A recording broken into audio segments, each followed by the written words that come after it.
बाद अजय राय कांग्रेस के लिए जमकर कोशिश कर रहे हैं। तो वहीं इस बार अजय राय के एक बयान ने बीजेपी की नींद उड़ा दी है।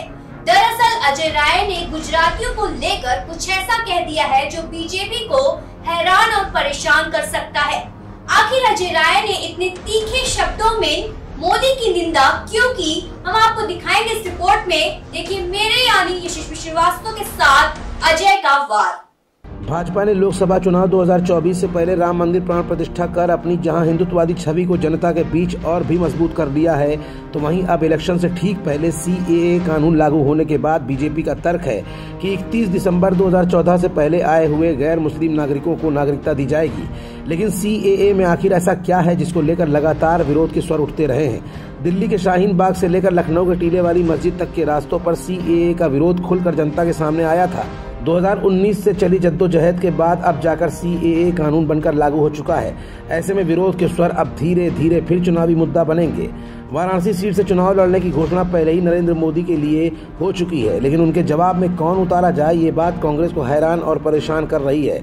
लेकिन आज इंडिया जंक्शन अपनी इस रिपोर्ट के जरिए आपको ये भी बताने जा रहा है कि आखिरकार नरेंद्र मोदी के जवाब में कांग्रेस किसे चुनावी मैदान में उतारने का फैसला ले सकती है।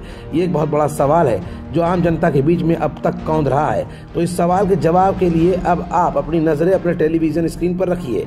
अब जरा अपने टीवी स्क्रीन पर आ रहे इस चेहरे पर भी नजर डाल लीजिए। दरअसल ये है कांग्रेस के प्रदेश अध्यक्ष अजय राय। प्रदेश अध्यक्ष बनाए जाने के बाद अजय राय की रार भले ही अखिलेश यादव के सामने आई हो, लेकिन अब अखिलेश यादव से समन्वय बैठक के बाद अजय राय बीजेपी पर आक्रामक होते दिख रहे हैं। यही नहीं, अब उनका हमला सीधे केंद्र सरकार और मोदी पर है।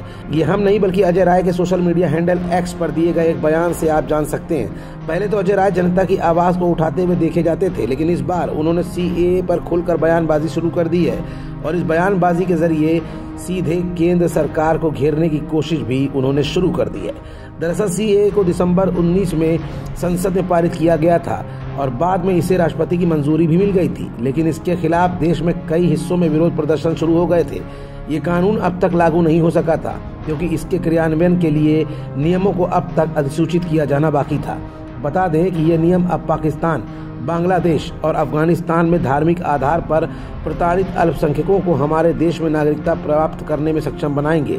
लेकिन कांग्रेस की राय सीएए को लेकर अब एक चुनावी मुद्दा बन चुकी है। केंद्र सरकार द्वारा सीएए लागू करने पर यूपी कांग्रेस चीफ अजय राय ने हमला बोल दिया है। अजय राय ने सत्ताधारी भारतीय जनता पार्टी को निशाने पर लेते हुए कहा कि जो नागरिक हैं उनको तो रोजगार नहीं दे पा रहे हो, बाहर के लोगों को नागरिकता दोगे। आज ध्रुवीकरण की राजनीति हो रही है, नागरिकता देने की बात कर रहे हो। जो नागरिक है उनको तो रोजगार दे नहीं पा रहे हो, जो लोग आपके यहाँ रह रहे हैं उनको आप रोजगार काम नहीं दे पा रहे हो, उसमें भेदभाव हो रहा है। आप बाहर के लोगों को नागरिकता दोगे। इसके अलावा अजय राय ने यह भी आरोप लगाए हैं कि वाराणसी में जो अमूल की फैक्ट्री खोली गई है उसमें गुजरातियों को नौकरी दी जा रही है, जबकि स्थानीय लोग झाड़ू लगाने पर मजबूर हैं। अभी अमूल की फैक्ट्री आपने खोला है, सब गुजरात के लोगों को ले आके भर रहे हो। वहां कर रहे बाहरी, यहाँ लोकल लोगों का वहां काम नहीं है, केवल गुजरात के लोग आ रहे हैं और यहाँ के लोग वहाँ केवल नीचे प्यून का और झाड़ू लगाने डेली वेजेस पे आउटसोर्सिंग पे आप रख रहे हैं। अजय राय ने आगे कहा कि काशी जहाँ से मोदी जी सांसद हैं वहाँ के लोगों को काम मिल ही नहीं रहा है। अभी अमूल की फैक्ट्री आपने खोली है, गुजरात के लोगों को लाकर भर रहे हो, यहाँ के लोग प्यून और झाड़ू लगाने का काम कर रहे हैं। मोदी जी और अमित शाह जी को कहना चाहता हूँ कि वाराणसी के लोगों को काम दे दीजिए।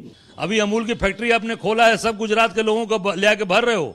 वहां कर रहे बाहरी, यहाँ लोकल लोगों का वहां काम नहीं है, केवल गुजरात के लोग आ रहे हैं और यहाँ के लोग वहाँ केवल नीचे प्यून का और झाड़ू लगाने डेली वेजेस पे आउटसोर्सिंग पे आप रख रहे हैं। मोदी से तो मैं यही कहूंगा अमित शाह जी से कि काशीवासी इनको काम दीजिए। बेकारे लगातार 2-2 बार सांसद चुन के, प्रधानमंत्री चुनकर आज यहाँ के लोग बेरोजगार घूम रहे हैं। लोगों के पास काम नहीं है, धंधे नहीं है। अपने इस बयान के जरिए भले ही अजय राय ने सीएए कानून को अपना हथियार बनाया हो, लेकिन कहीं न कहीं ये इस बात की भी तस्दीक करता है कि प्रधानमंत्री नरेंद्र मोदी का जवाब देने के लिए कांग्रेस अंदर ही अंदर खाने अजय राय को वाराणसी से एक बार फिर 2019 की ही तरह चुनाव लड़वा सकती है।